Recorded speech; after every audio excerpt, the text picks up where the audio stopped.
Image 1. Now, I'm not sure if you remember, I sent through an email yesterday, today, and the day before regarding all of the images and sources. If you haven't got that in front of you, the images will be displayed on the screen, but if you would like to bring them up, the images are labeled according to the images that I've sent through in advance. So I always do this. I always make sure that the images that I'm using are presented in advance so that people with difficulty viewing the screen can have it in front of them as well. All right. So compared to a textbook X-ray image, image number 1 is, this is image number 1.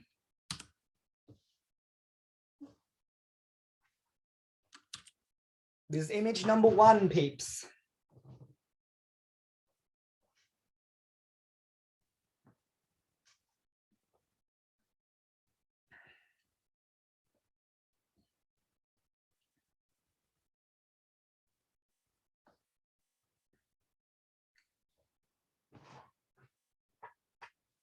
Okay, let's have a look. Adequately exposed.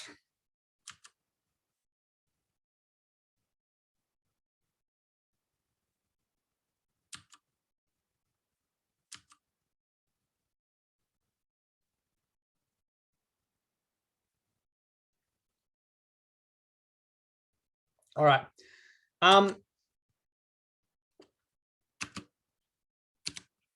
Now, accordingly, comparing to the first picture, what radiographic factor affected this exposure? Is it MAS or KVP?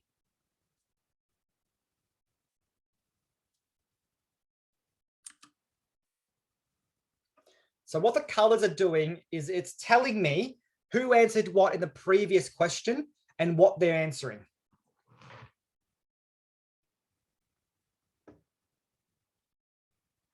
So it's telling me that 75% of those who said it was adequately exposed are now saying, no, so my apologies. That's misinterpreted there. It's saying that a large proportion of those who said adequately exposed is now saying it's MAS, and a large proportion is actually saying it is KVP.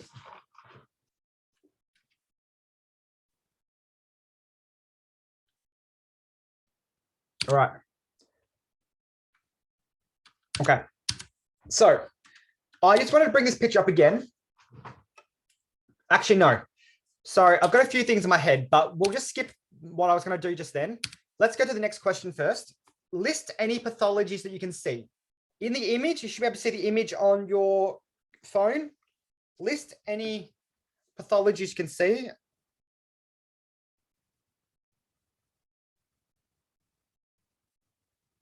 Can you see it?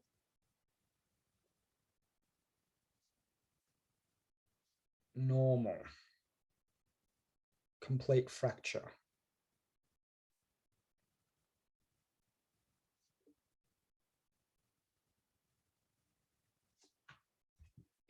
I'm so sorry. I didn't put the picture up. I thought I put the picture up. I didn't.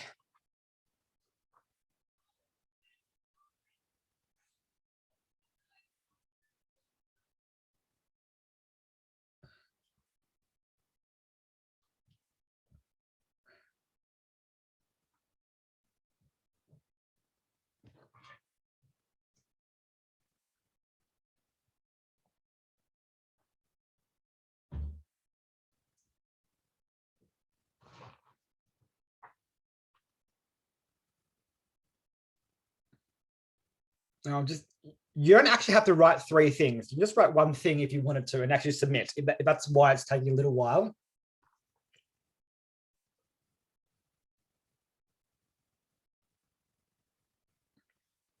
Now it's interesting because someone wrote pediatric growth plates. I didn't really think that pediatric growth plates would be a pathology.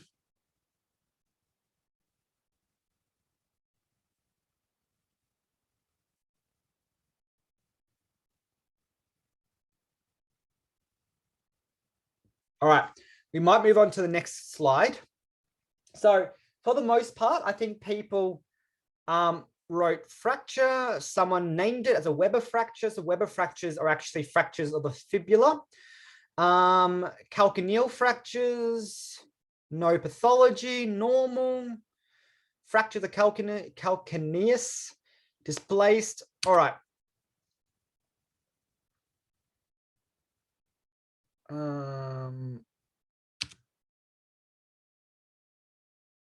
Next. What do you think is the patient's age? And I promise to go through all of these questions again in a second.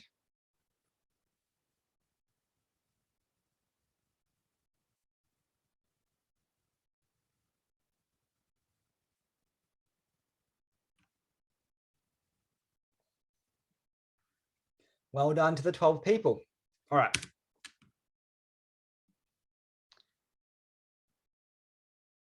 And as per usual, there's a leaderboard.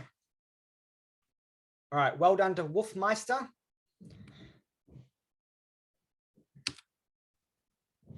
All right. Now, I have done a boo-boo and I have not provided that picture again. Let me provide that picture again and let's discuss it in detail. All right, everyone see the picture?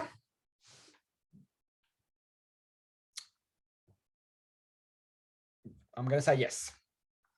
Excellent.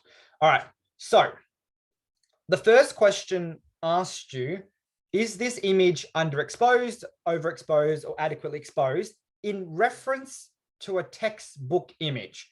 If you reference any textbook image, this image on your screen is underexposed.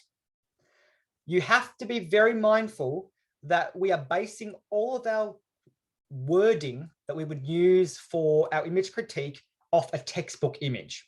So you would say, with reference to a textbook image, the image on the screen is underexposed, okay? And the factor that most likely affected this is MAS. I will go into more detail about those in a second. The next question was, I forgot.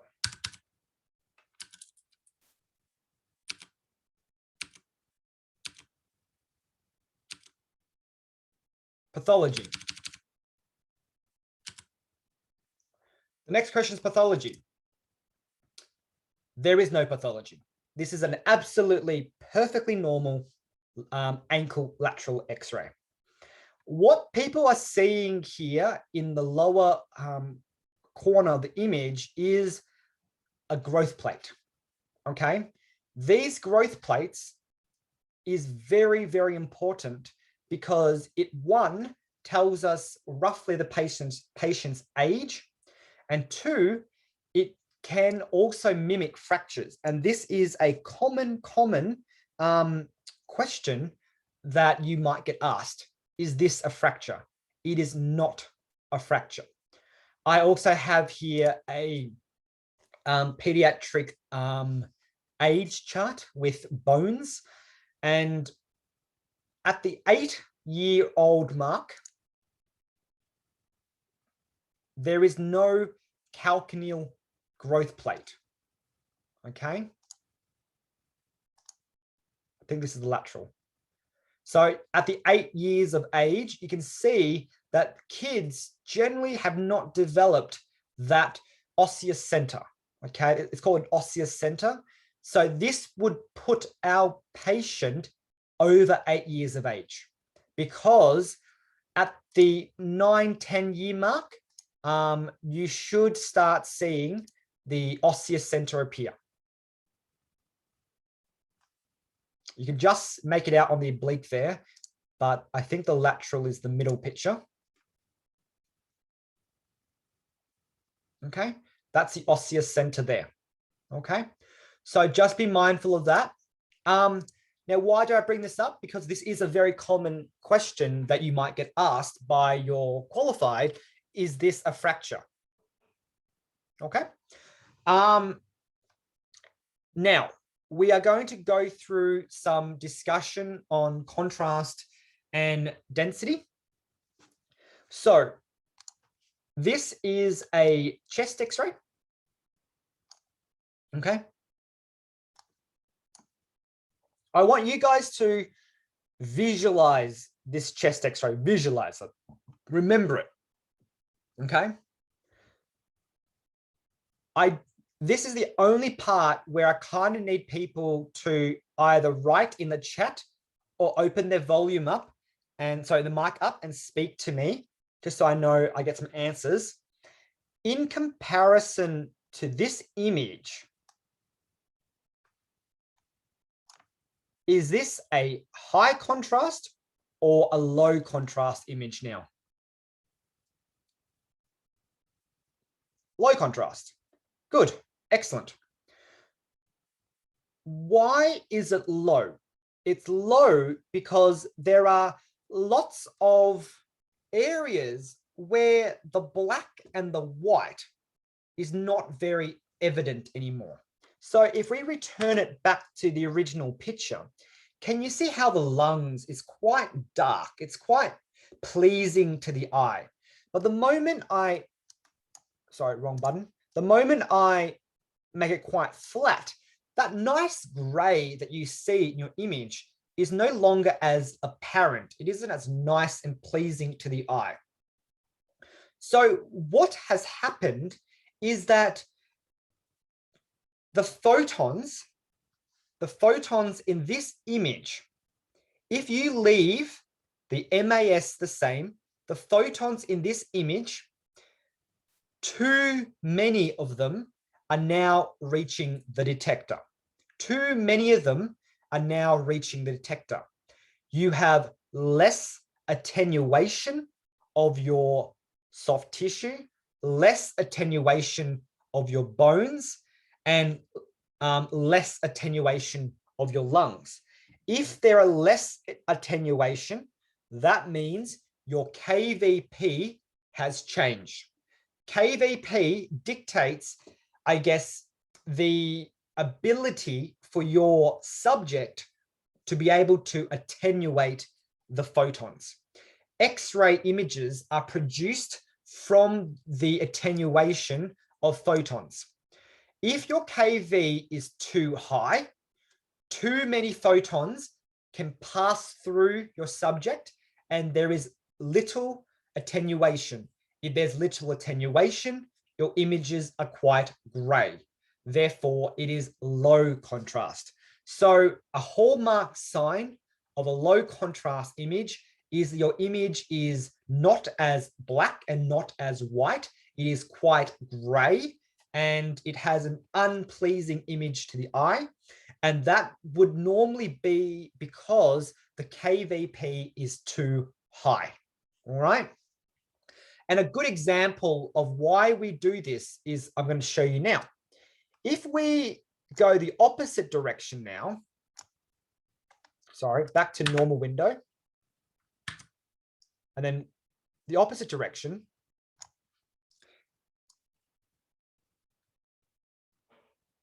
sorry, this is just windowing an image. It can be a bit challenging to get what I want.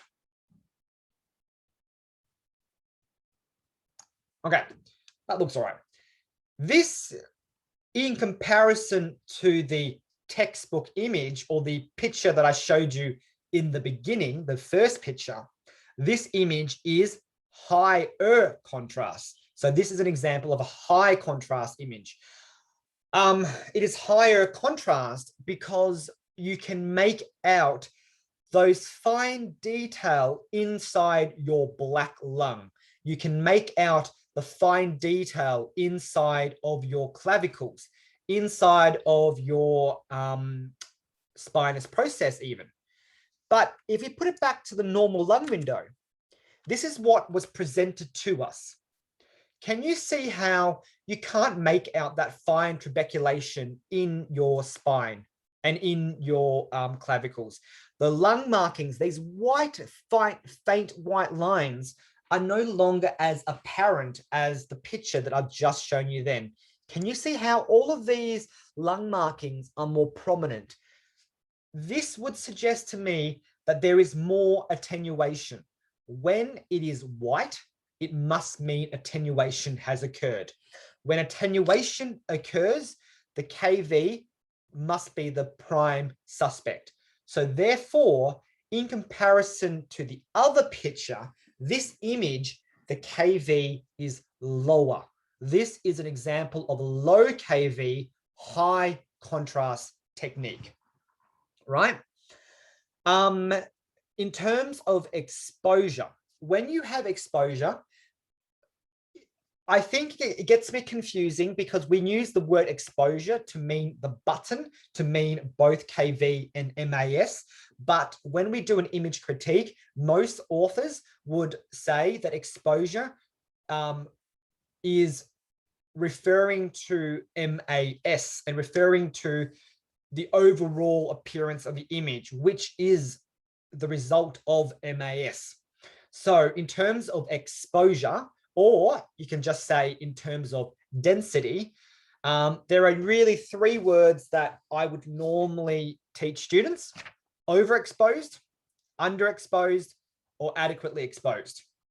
If the image is underexposed, it means not enough photons have reached the detector, which could be the result of KVP, but exposure affects all of the image and affects everything in a uniform manner, in the sense that if it's soft tissue, all of the soft tissue will be affected in the same manner.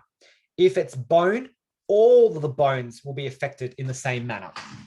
So if we window it this way, can you see how all of the soft tissue is affected in the same way? You can clearly make out your skin margins very distinctively, all right? Another way to think about density or exposure is thinking about subject density. So on a chest X-ray, what would you expect to see? You would expect to see the shoulder girdle, if it's visible. You'd expect to see the heart silhouette. You'd expect to see the ribs. You'd expect to see the lung markings, and you would expect to see the thoracic spine behind the heart silhouette. So what this image would suggest to me is that in terms of density, this image is severely underexposed. I'm unable to make out the shoulder girdle. I'm unable to make out the heart silhouette, and I'm unable to see the thoracic spine behind the heart shadow. This would suggest to me that the MAS selected was too low. When you make a statement about density or contrast, you must make sure that it's a three-pronged statement. What is it? High, low contrast, under, overexposed, adequately exposed? What things on your image tells you this? This is the second statement. It is no good in just saying this is a high contrast image. Okay, why? How do you know this? And then you need to make some kind of statement about your exposure factors so that I know that you understand what you're actually talking about. Okay, three-pronged statement. So I'll say it again. In terms of density, this is a underexposed chest X-ray because I'm unable to differentiate the shoulder girdle, the heart silhouette, and the thoracic spine from the massive whiteness. This would suggest to me that the MAS selected was very low, or was low, I should say. Okay. So this image is a low density image because there is very little photons reaching the detector. Remember, X-rays is the reverse of photography. When it's really bright on X-rays, very few photons have reached the imaging plate. But in photography, when it's really white, a lot of photons have reached the detector. So just be very careful that you don't get that confused, okay? This is a low density image, not enough photons have reached the detector. I'm sorry. And then going the wrong way. Okay. And conversely, this is an example of a high density image or an overexposed image, because I cannot differentiate the skin margins. I cannot differentiate the heart shadow. And this would most likely be the result of the MAS being too high. Another way to think about density is a cake. When you put it into an oven, you turn the dial up to turn up the temperature. You're turning up the MAS.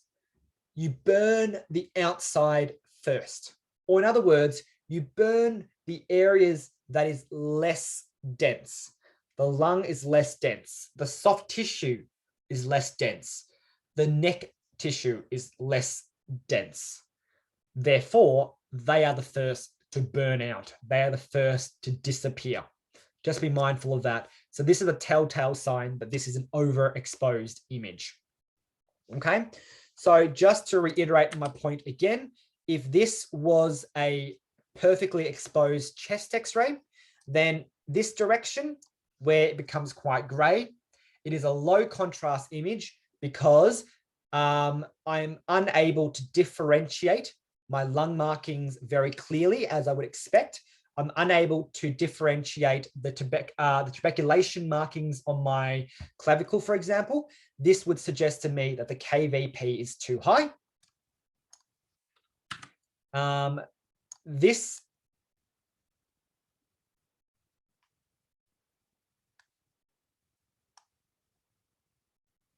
is an example of a high contrast chest X-ray, because I'm very clearly able to make out the fine trabeculations in your clavicles, the fine lung markings all the way to the periphery. And I'm also able to make out some faint fissure lines as well. I'm also able to make out some of the bony landmarks on your humeral head as well. This would suggest to me that the KVP was appropriate for this chest X-ray. There is such a thing as too high contrast, but for the most part, you seldom have that problem, because if your KVP is too low, yes, you have better contrast, as in the contrast is higher, but you run the risk of not being able to penetrate through the anatomy. One of the questions in the chat is, what's the difference between high contrast and adequate contrast?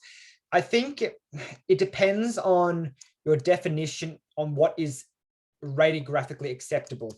Like this chest X-ray, you could easily argue, or this is the original windowing, you could argue that this is a high contrast image, it is adequate. But if we compare the next picture to the first picture, this is high contrast, that's adequate contrast, but also high contrast. That's why we often just say high or low. You only make a comment if you were expecting a high contrast, but you get a low contrast. For example, in this next example, this is a shoulder. I would expect my shoulders to be a high contrast image, right? If you presented this to me,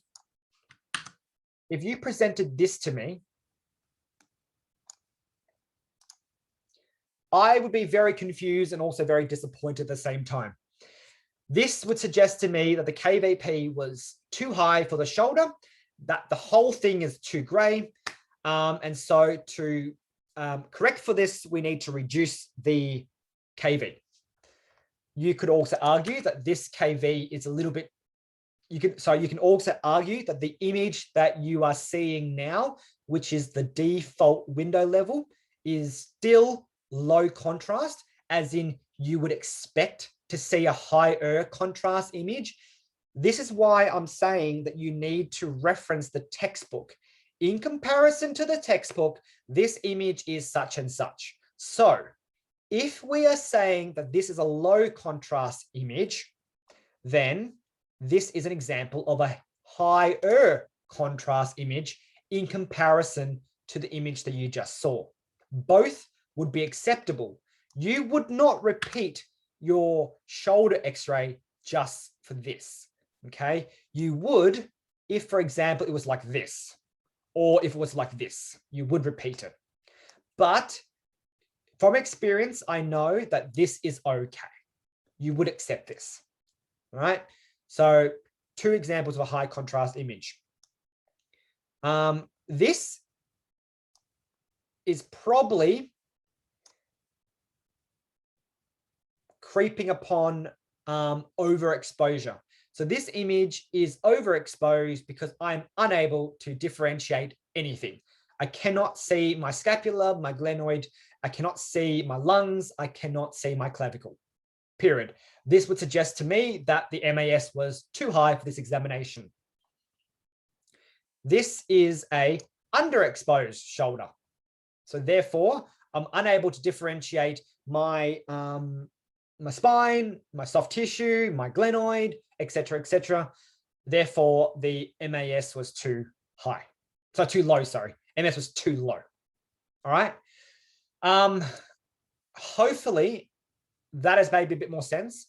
Remember, contrast is traditionally referenced to KVP and MAS is traditionally referenced to density. Now, in the reality, both factors affect the image quality together. So sometimes your image could look a bit overexposed, but that could be the result of both MAS and KVP. But by far and large, you could separate the 2 factors into MAS and KVP and have a good shot at correcting your images. You need to know how to correct your images to be able to improve on the next projection. You could, for example, produce this image here, and you go, I can see the trabeculation really well. I can see the spines really well. I can see the soft tissue really well. But if I was to repeat that, I think the KV is probably good. So I'm just going to correct the MAS. You must know what factor has kind of affected your image to be able to correct for it. All right. Now, back to Menti. Any questions? Continue asking via the Menti chat, please. All right. Now, to do an image critique, these are the things that I would expect you to be able to present to me. The projection name, the patient's details, make some confidentiality remarks, required anatomy, make comments about excessive anatomy, collimation borders, central ray, anatomy locations, density, contrast remarks, rotation, tilt, rotation remarks. So that's meant to say rotation, tilt, and sharpness remarks, not rotation, tilt, rotation. Sharpness, tilt, and rotation.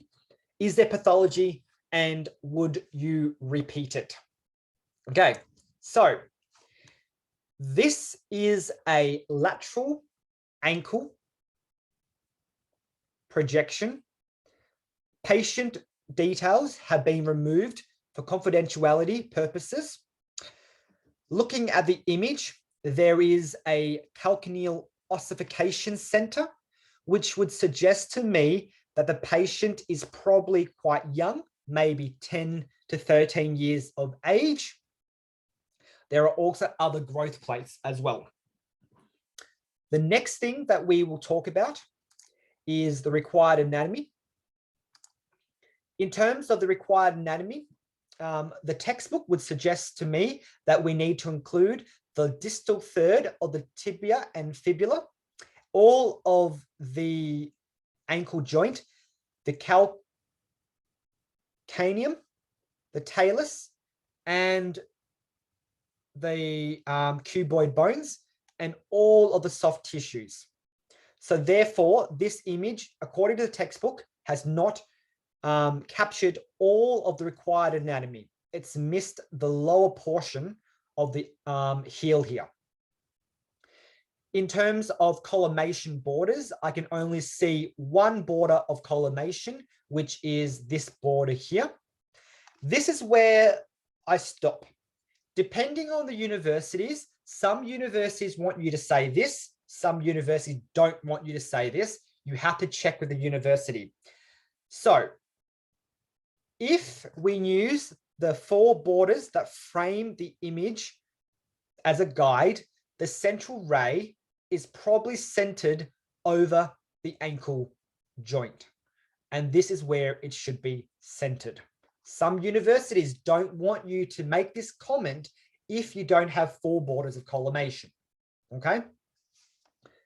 The next bit is density and contrast now.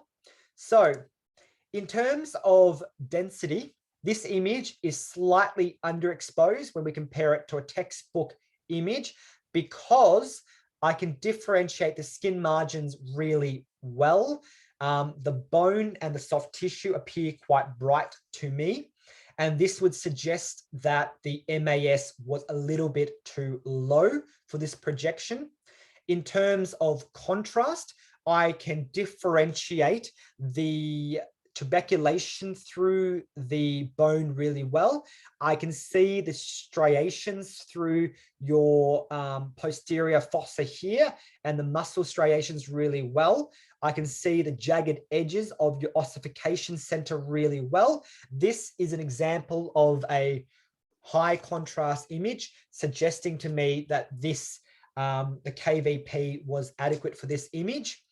In terms of pathology, in my opinion, I cannot see any pathology, and I would not repeat this image, although it is slightly underexposed. Okay, that is an example of an image critique by not going into too much detail. Okay. Right, image number 2. So we're finally moving through the pictures. There won't be much of a gap now, so we should finish roughly at 8:30, 8:45. Image number 2, find it in your folder. If not, view it on the screen. Click on the pathology. Use your screen to click on the pathology, please.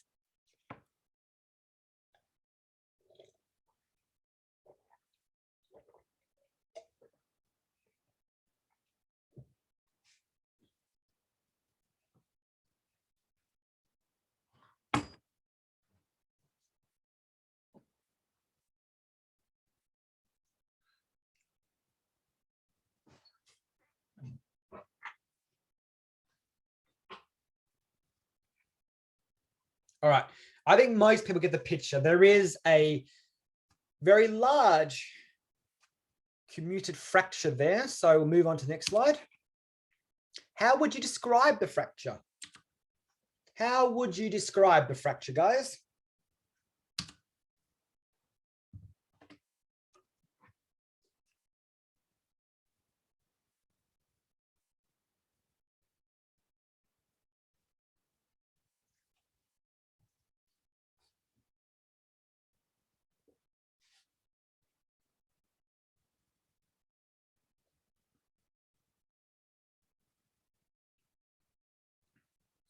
Weber C. Someone's done their homework. Well done. It is a Weber C fracture because it is above your fibrous syndesmosis. Non-displaced. Who wrote non-displaced? Looks very displaced to me.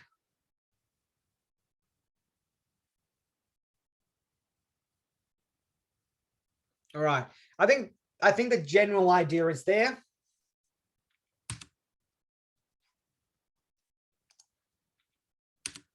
Okay. What other imaging modalities or what other imaging would you perform?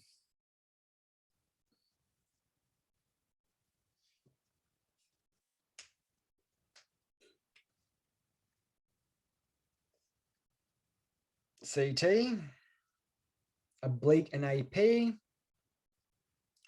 mortis, MRI, ultrasound.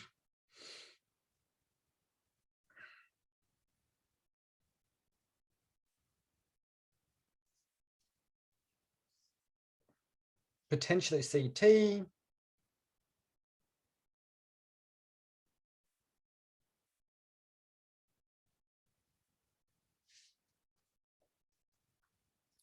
imaging of theatre. Fair point.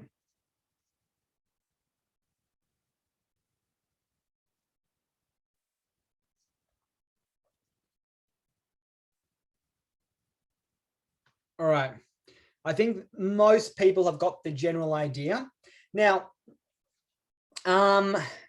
anyone want to tell me via the Zoom chat or speak up what kind of CT you would do?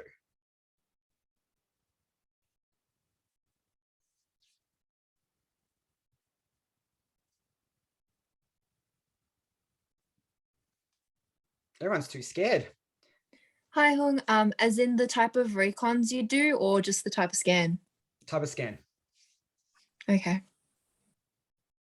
Who was that? Did I stump you? Oh no, I was thinking more on the line of recons, VR, if it's pre-op, that way that they can see the fracture. But it'd be like a lower limb scan. I don't know. You're right. If you were doing a CT and then you were looking for to do any extra reconstructions, you would probably do a volume render. More specifically, you would do a 3D volume shade. So for those who haven't learned CT yet, those pretty pictures that you see on the internet where those crazy twins that are born with conjoined heads, they have those fancy skulls, that is called a volume shade or volume render shading. And the reason why is it shows the detail on the surface of the bone really well. And that's what they sometimes would use for pre-op planning. You would actually do a CT angiogram of your lower limb to see if there is vascular compromise, because with that kind of fracture, you're not quite sure whether any of those pieces of bone has damaged any of your vessels. And if they were going to go to surgery, they would want to know if there are any major compromises before they go in. And then a few other things that people mentioned is PA, oblique, mortis. Something else that we probably should do is actually X-ray the entire leg. If not the entire leg, at the very minimum, X-ray the entire tib fib, because the mechanism of injury for a Weber fracture, as someone rightly said, can cause a spiral fracture.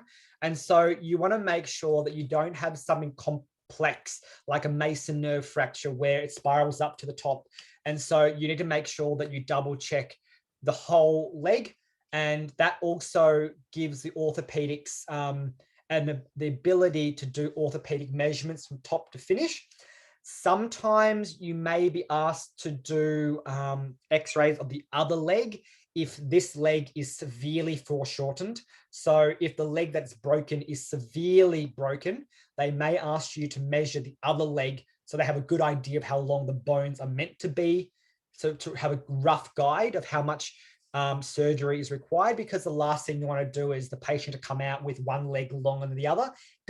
Shouldn't happen with modern pre-op planning, but where I used to learn from, my teachers always said they X-ray both legs just in case. Ultrasound, I'm not sure how useful ultrasound would be in this instance. Ultrasound might be used, I think, if they were looking to see if there was massive bleeding or thrombus, that kind of stuff. But I don't think ultrasound would have much of a place in this particular example.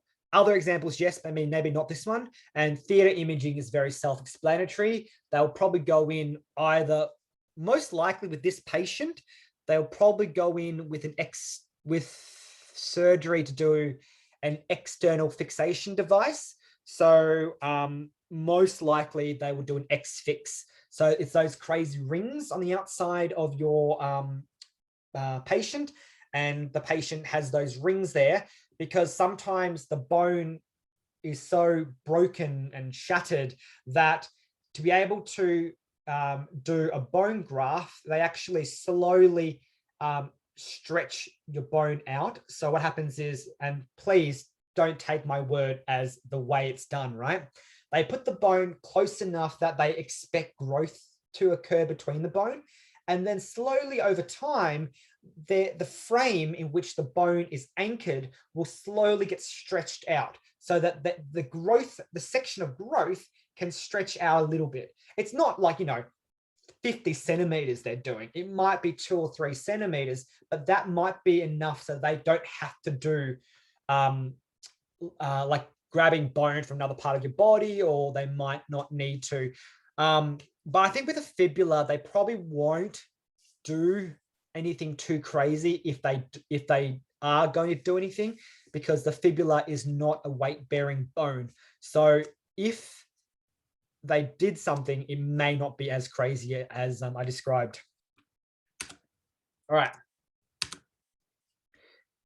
Image 2. What did I show you before?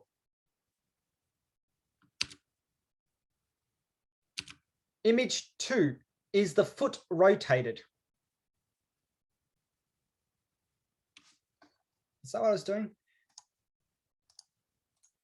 Yes, image 2. Is the foot rotated? Yes, that was the question I was going to ask. Is the foot rotated?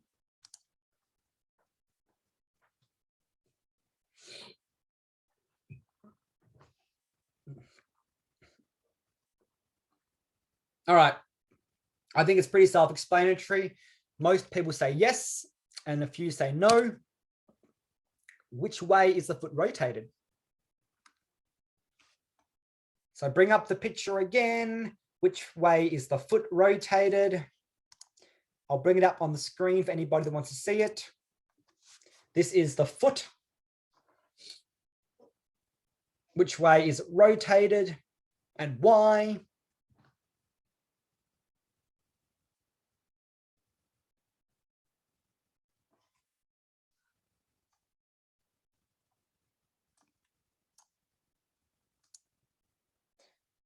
So people are still umming and ahhing about. I'll give you another minute. Which way is the foot rotated? This one's a hard one.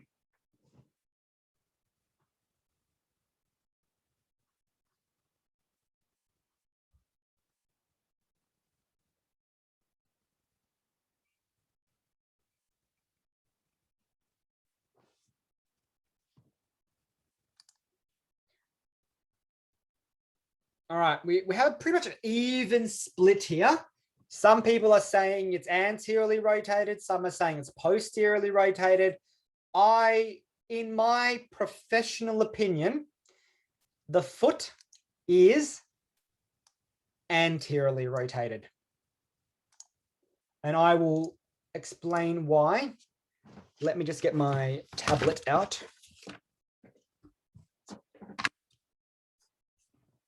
All right. So in my professional opinion, this is obviously your talar dome. All right. And then this is the other talar dome. And you could clearly see that, right? In my opinion,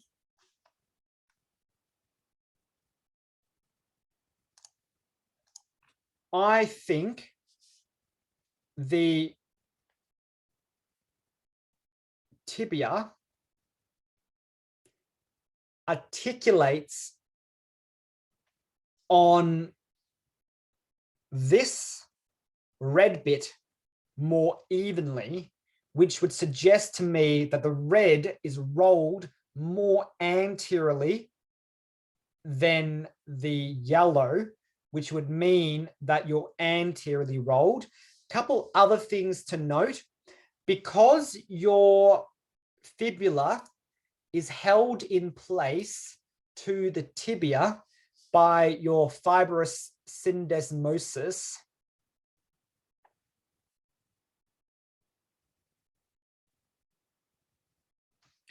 that, no, I don't mean medially rotated, because this is anterior, this is posterior. So you would say, is it rotated towards the anterior aspect or towards the posterior aspect? This is the fibula.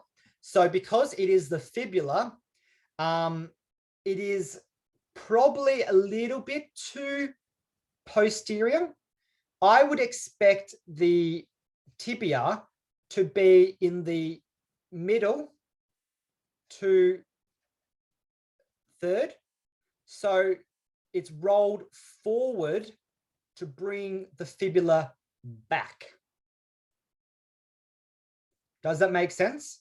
So your foot has rolled anteriorly or towards the front, or in this case, because it is a left foot, if you were to think about external and internal rotation, it has externally rotated too much. Then to correct for this, you need to lift the toes off the table a little bit to correct for this.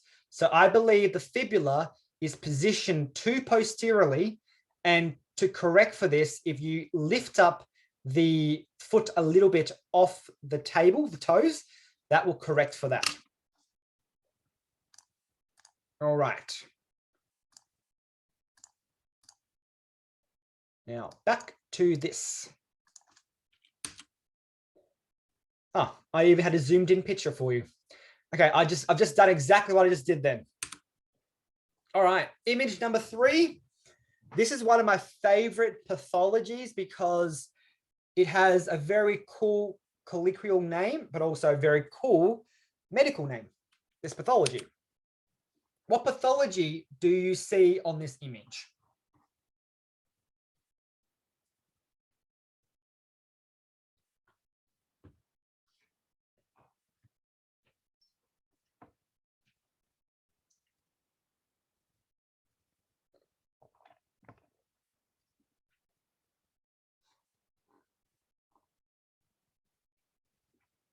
So got a few options here. Three people have answered. 2 have answered ankylosing spondylitis, distortion,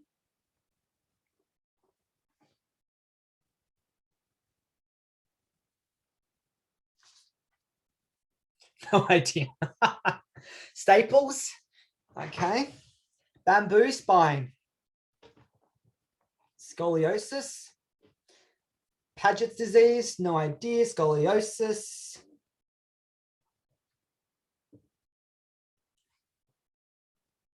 All right, I might stop people just there. For the most part, you are correct. There is definitely a slight scoliosis, but the major pathology here is ankylosing spondylitis, or the common layman's term is bamboo spine. So what happens is your genetics screws up a little bit, and then your fibrous connections, all of the connections that your syndesmosis connections, your supraspinous layers of your spine, fibrous layers of your spine starts to calcify, and then it forms these nice, tight, rigid connections, which then cause this appearance. The sides of your spine, the front of your spine, they all kind of starts forming syndesmophytes or syndophytes. So basically osteophytes, but because we know it's coming from the syndesmosis, we call it syndesmocytes. And basically they form these bulging along your disc spaces. And if you have a look of an actual bamboo, it resembles a bamboo because the bamboo has those notches on the outside, and those notches resemble these out bulging due to the ankylosing. All right. Do you need to do further imaging?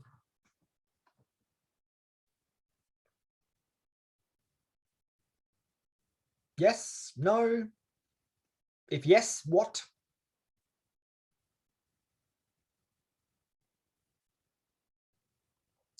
Now I'm conscious of time, so I will say the answer is no. People who have ankylosing spondylitis would probably have other problems as well, and I'm sure they would have been diagnosed before. You shouldn't really find somebody in their late 50s or 40s that don't know they've got bamboo spine, because it would probably, I believe it's a moderate to oldish symptomatic onsets, or I could be wrong actually, but I believe your symptoms are quite severe: back pain, sciatica, not being able to be very flexible as well, and that kind of stuff. So no further imaging.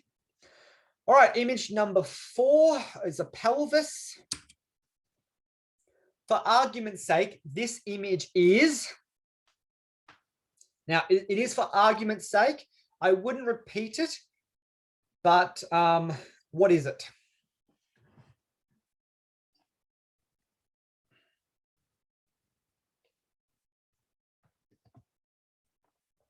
We're neck and neck at the moment, aren't we?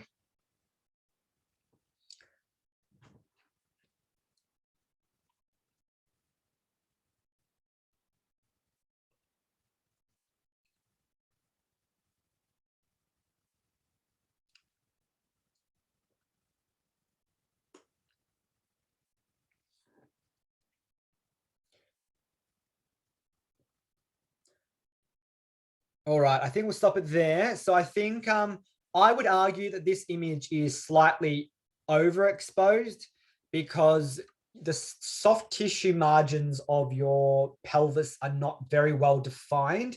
It looks quite dark overall. We're probably just a little bit overexposed to give it this appearance, but again, it's not repeatable. It is a very high contrast image though, because you can differentiate all of your all of your joint spaces really well, the trabeculation in your bones, and more in particular, you can see things in your hip really well as well. To correct this, we need to, so to correct the overexposure, we need to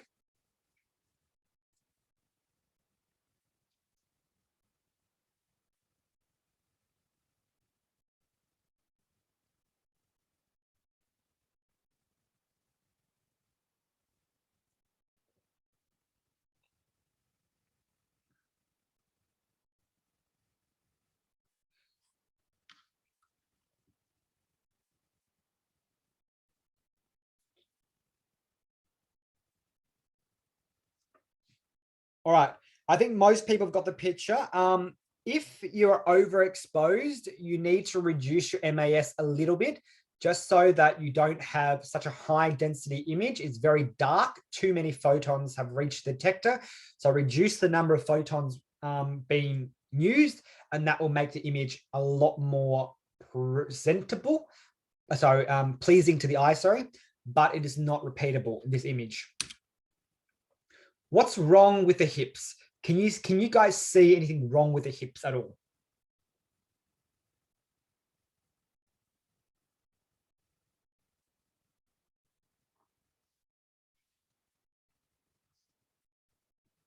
Rotation, okay. Magnification of the left.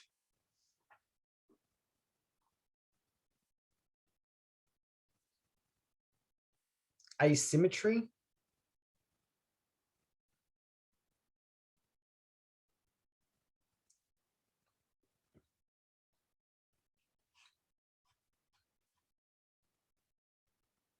Now, hopefully you guys realize the question, right? What's wrong with the hips? Someone wrote iliac crest cutoff. Clipped on anatomy.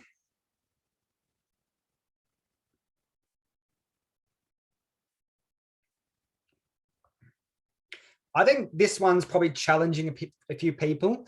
I think for someone wrote magnification on the left, and I'm guessing mold looking right head looks good too. Yep.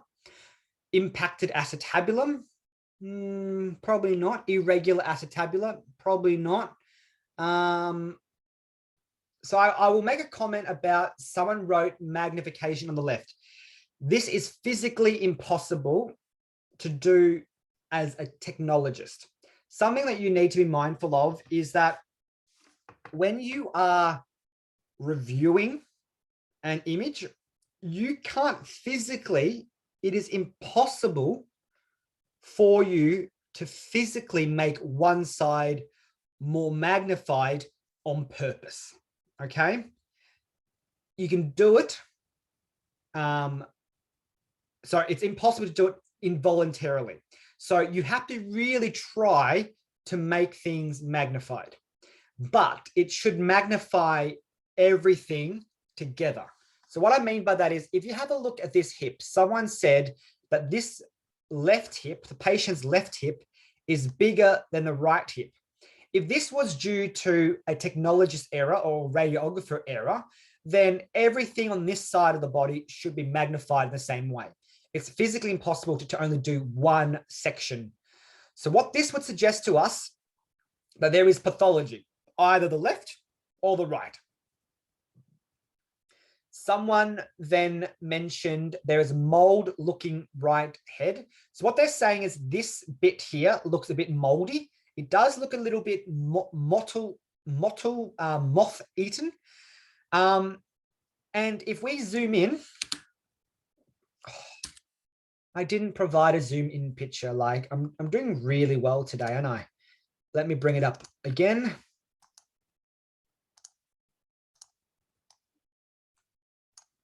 I was so organized today. All right, if we bring up the right hip, can you see this white area here? This white area is very abnormal. It is what it kind of follows like a snake-like pattern. And there is a very medical word for that. That is a serpentine trajectory, snake-like trajectory. And it's a very sclerotic trajectory, okay? This would suggest to me that there is some form of bone irritation along this path that has caused it to form this white lucency. If you have a look at the other side, there is a little bit here as well, but not as much as this side. Can you also see here that the left hip has a more of a nice circular edge to it? Nice circular edge. But if you look at the right side, the nice circular edge kind of stops here. And then there's this break. This is fragmentation and flattening of your femoral head. There is also, as we mentioned before, foreshortening of your femoral head. So the right side is much smaller than the left side, which would indicate to me that this one here has collapsed. The right side has collapsed, as in there is probably a fracture through the femoral head or the femoral neck even. And that fracture has caused it to kind of squash itself. And there is a worry that this causes a follow-on effect called AVN, avascular necrosis, avascular, one word, necrosis, and that is basically the death of the femoral head. Remember, there is a major artery going next door, there is major tendons, major complications if the femoral head loses its blood supply. So this is something serious. Obviously, I didn't ask the question, but what would be the next imaging choice? And that would be an MRI. You should do an MRI of that hip to see if there is lots of vascular compromise. You probably would do it for both hips because there is some signs of fragmentation on the left as well, but you want to make sure that you can preserve the femoral head for as long as possible, because surgery is obviously not the most suitable solution for everything. In terms of what they might do, if this was not too aggressive and the avascular necrosis isn't too bad, they will just stabilize in a cast. So they'll put you into a cast. AVNs, or avascular necrosis, is most common in the pediatric cohort. And so you see things like DDH, developmental dysplasia of the hip, or congenital dysplasia of the hip. You might see it in Sufis and Perthes as well. So these are the things to watch out for. Now, this is a hand X-ray, image number 5. In terms of contrast, this image is, I expect 100%, please.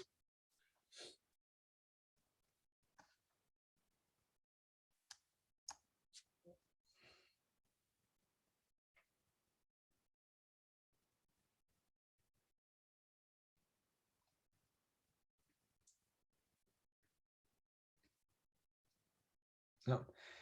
Excellent. In terms of contrast, this image, because if you're referencing a textbook image, it is a little bit low contrast. The bones are a little bit flat, a little bit gray. So if you reduce the, I don't know what the next question is. Oh, I've already answered this question. But if the, because the contrast is a bit flat, your KV is a little bit too high, reduce it a little bit. That's why we often do our hand X-rays at 55, because that's probably as low as most people will feel comfortable using on the X-ray tube. You wouldn't do 120. Remember, the if you do your KV too high for a hand X-ray, the image is quite flat, quite gray, and that's why we do it at 55 kV usually. What radiographic factor affected this image? Hopefully everyone will say KVP. I'm just conscious of time, so I'm just going to move on to the next question, but it is good to see people sneaking in KVP there, which is good. And put a marker on the pathology.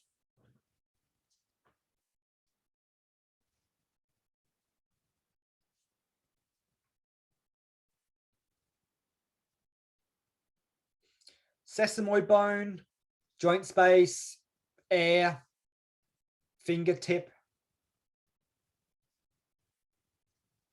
normal, normal, normal, normal, not normal, normal, normal, not normal, normal. All right. I might move on now.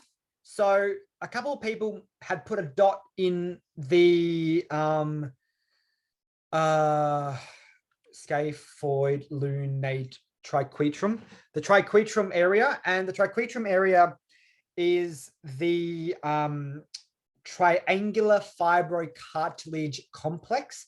So that area there is on the opposite side of your thumb, this area here. There's a lot of syndesmosis and there's a lot of fibrous cartilage connections here that join bone to muscle, muscle to bone, and bone to bone. In that area there, you can see some bony destruction. This is a X-ray of a plate. The first question is, what projection is presented here?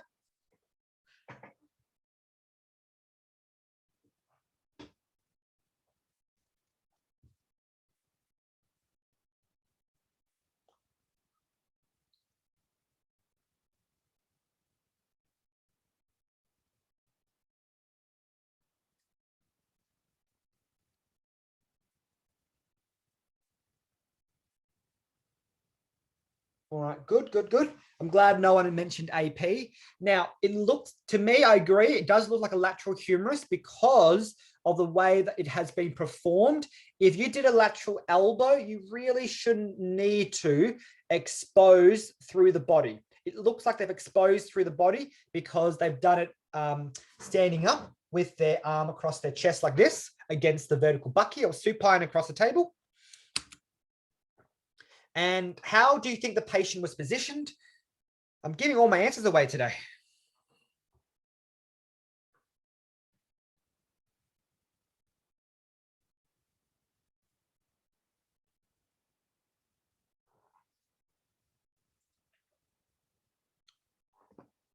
Now, all the answers are actually correct, but I would probably say standing, but you can also do them supine if the patient is very post-op, like if they cannot get out of bed, you would not stand them up. You could do it sitting as well, but if they can stand, it is the most appropriate.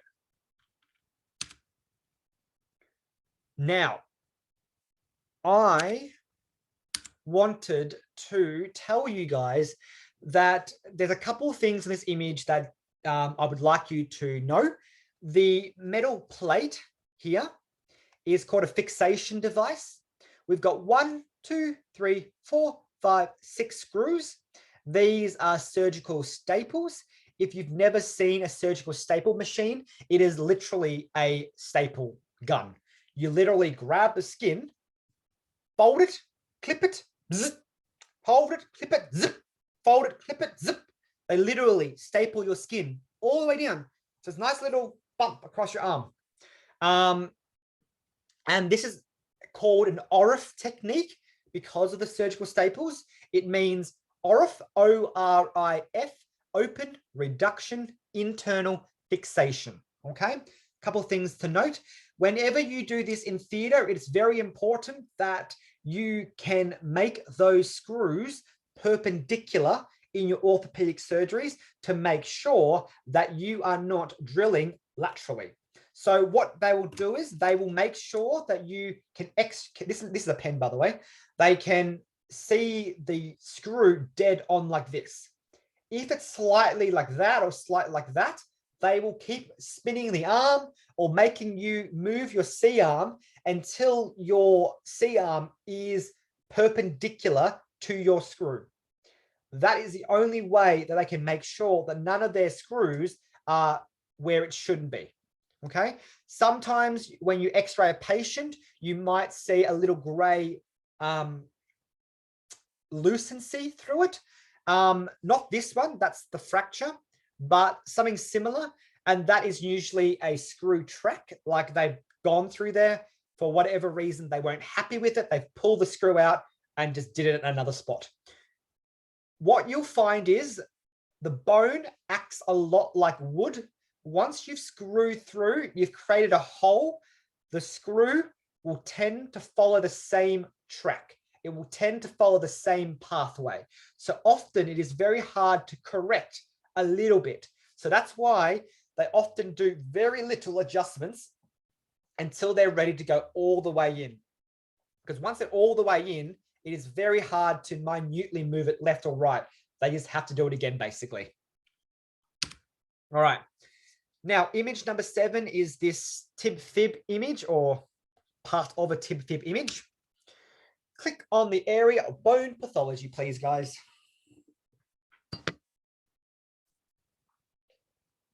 I keep going for my drink, but there's actually no drink left.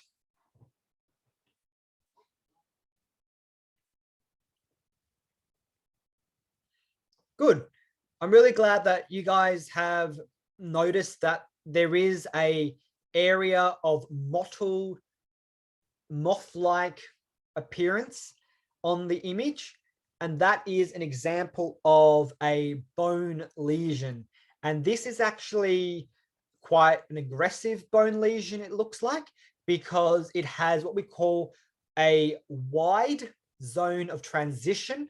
In other words, the lesion has no clear borders. The border is so blurred that it just looks like one continuation of itself. Every lesion will have some form of border. The clearer it is, the crisper it is, the less likely it is to be malignant, and it'll be more benign. How would you describe the pathology? As I've mentioned before, it is moth-like. On the edge of the bone here, you can see this little bit of white sticking out here. this little bit of white sticking out the anterior surface is what we call a periosteal reaction. A periosteal reaction is a reaction due to local irritation, inflammation. In June, in my tutorial, I mentioned this. Every single pathology causes some form of local irritation, causes inflammation. That inflammation causes some form of disturbance, and that disturbance causes the body to react in some way. For bone lesions, the bone will try to fight or try to retreat. This is a fight and retreat response, this periosteal reaction. It is what we call lamination. Lamination looks like the skin layers of the onion. So what's happened is the bone lesion has irritated the bone a lot. The body is trying to fight it, but it's too aggressive. It can't fight it off. So then the bone destroys, the bone itself destroys some of the good bone to try to build a boundary around itself. So it's like a self-destruction kind of method. So that void is due to cell destruction, and the body's going, let's try to build a border around this. And then because we've made a void, the bone then builds new bone on the outside. But then what happens is the lesion itself is getting bigger and bigger. So then the bone retreats more, and that retreating causes the bone to form more and more layers. So it's laminating. There are two other types of bone lesions, spickled or spiculated expansion and Codman's triangles. Codman's triangle is one of the most aggressive, nastiest, most revolting bone tumors that you can imagine, and it's a bad sign. Laminating is not good either. So this lesion is probably a malignant type. If a lesion is more benign, it's not aggressive, it's more stable, there might be some bulging of your bone, but it'll be quite dense, quite sclerotic, like your body has time to fight it, has time to destroy it properly, has time to build new bone, and that is called a sclerotic periosteal reaction. All right. So what other factors do you think affects the aggressiveness of bone lesions? So bone lesions are predominantly affected by three things. That is the age, okay? Age is a huge factor in bone lesions. Anybody over the age of 40 with a bone lesion is probably going to be a metastatic bone lesion due to other cancers. If anyone over the age of 40 gets a new bone lesion, like a primary bone cancer, it is usually pretty nasty. Like over the age of 40 and you get a bone problem, it's probably going to be nasty. Under age of 40, kids, different differentials, different diagnosis, different prognosis. Location is also very important. Depending on where it forms will help determine the aggressiveness of bone lesions. Anything in the growth plates, anything near the edges of weight-bearing bones is probably going to be, again, related to age, aggressive or benign. The last thing is what we call the transition zone, something that is a very short transition zone, which means the border is very clear. Again, depends on the age. If the age is young, short, or narrow transition zone, most likely young people, benign. But if they're older, short, narrow transition range, older patients, malignant.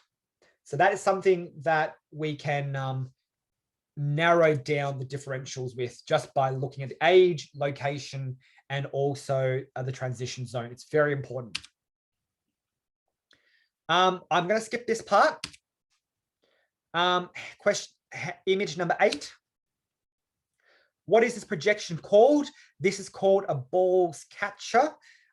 It's used predominantly in diagnosing RA, rheumatoid arthritis, or it can be useful for osteoarthritis as well. But most likely, more than not, it will be used for RA. So in your department protocol, most departments will be query RA ball catchers. And ball catchers for the first and second year are different to an oblique, because in an oblique, you keep your fingers straight and directed, but in a ball catcher, you on purposely try to bend their fingers.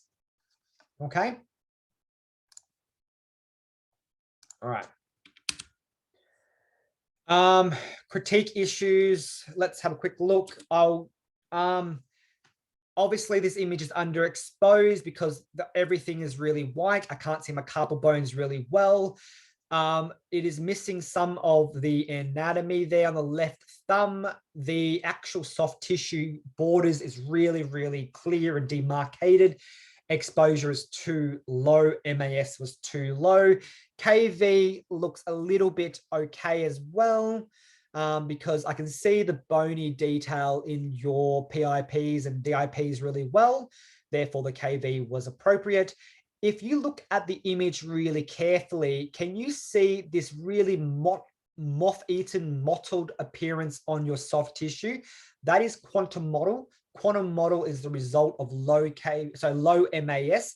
There was not enough photons reaching the detector, as in the MAS was too low, therefore the image is confused, therefore the computer is confused, therefore this calculation error occurs. That's why the image is not smooth and clear.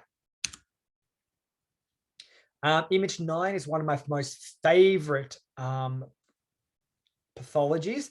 Not good for the patient, but it's quite an awesome word to pronounce. Can we describe the pathology? Well, it's very clear that the pathology causes this bowing effect on your radius and ulna here. In fact, if you were to x-ray this patient's legs, the same thing will happen to both their femurs and tib-fib. It is a congenital problem. In my understanding, there is no cure for this. It is not rickets, actually. It is osteogenesis imperfecta. So osteo meaning bone, genesis meaning creation, imperfecta meaning imperfect, meaning the actual bone doesn't build properly. So you constantly have more bone destruction over bone remodeling, bone growth. And so the bone is really weak. So another word that you might hear in the community is OI, osteogenesis imperfecta, or brittle bone disease. Rickets is very similar, but that is diagnosed at other levels as well. And OA patients are often diagnosed quite early because these patients often easily break. And so the patients are in hospital quite a lot, and these patients will have a long history with the radiology department. Now, this is a lateral knee x-ray. I think the question is, which way is the knee rotated? Any ideas, anybody?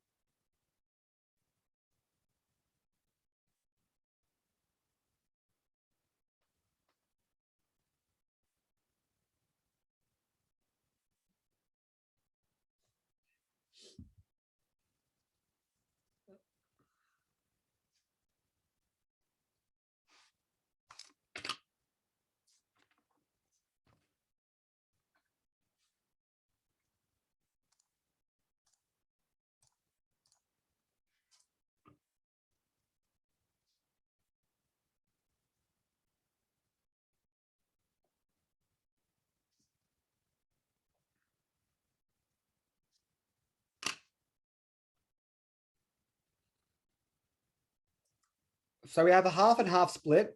Now, I think for most people, oh, sorry. All right. Let's just talk about it. So the first thing you need to do is determine which leg it is. So left leg.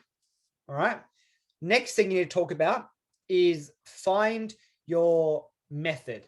Some people use the fibula method, and some people just look at their condyles. So let's draw the condyle in. That was terrible. Try that again. Okay. This smooth surface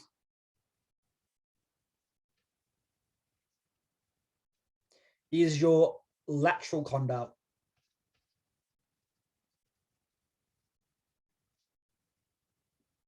Okay. This not smooth surface is your medial condyle. Okay. Your lateral condyle is projected. Now, this is a lateral knee. It is a horizontal beam lateral as well, HBL, horizontal beam lateral. Left knee, think about where your left knee is. Grab your left knee. Now, your lateral condyle is the outside, tib fib, lateral, outside. And the lateral condyle is projected more inferiorly than your medial condyle. So this is a externally rotated lateral. Okay.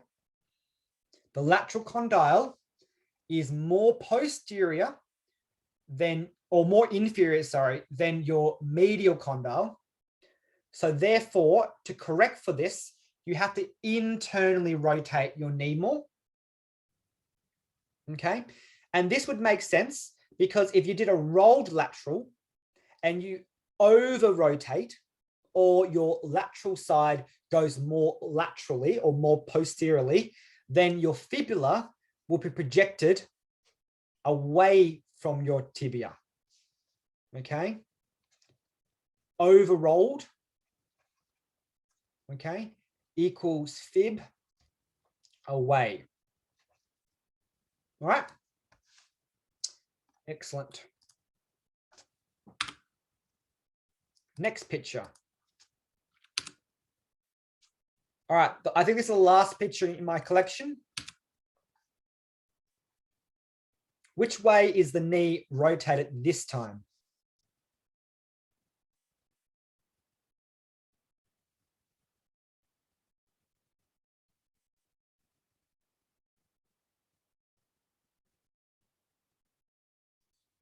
Now, it may be a little bit hard, but it's a right lateral knee. It's a right lateral knee, yeah? So, oh, shit.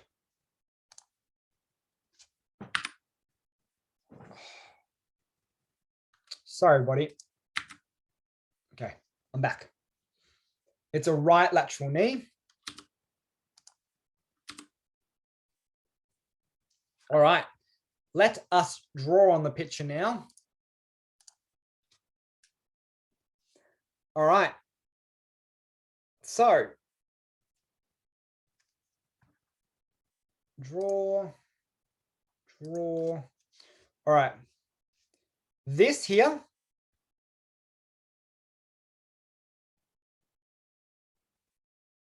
with this not smooth edge is your medial condyle. Okay.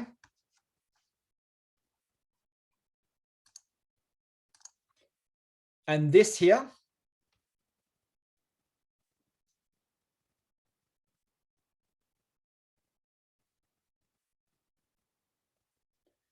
is your lateral condyle. Because it's the right knee, the medial side is now projected more inferiorly. Therefore, you are internally rotated too much. Okay, so to correct for that, you have to externally rotate. There's a little divot in this picture here. This is your sulcus, and that's on the lateral as well. So that's another sign that this is the lateral. Again, remember what I told you the previous, your fibula is projected really inside, therefore you're internally rolled.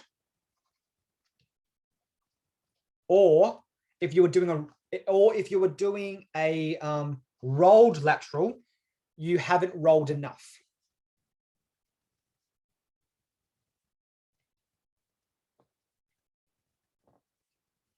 Okay. Awesome. I think I've just got 2 more quick questions and then we'll call it a day. Please describe the exposure factors. I'm going to say it is slightly underexposed. I like my knees a little bit more high contrast. So not underexposed, sorry. It's a bit low contrast. I like my knees a little bit more contrast, to be able to distinguish that nice bone from soft tissue. But it's just a matter of my own personal opinion. I would obviously not repeat it if this is the image I produce. I would present my images a little bit more higher contrast, but I wouldn't repeat it, no. All right. And I think the exposure itself is adequate. I can see the soft tissues. I can see all of these artifacts, probably from the cushion or pillow that was used to prop the knee up. I can see the muscle striations and your patella tendon there as well. All right. Oh my God. Are there any more questions? Oh, and yes, I forgot to mention, but obviously on the right side, because the reason why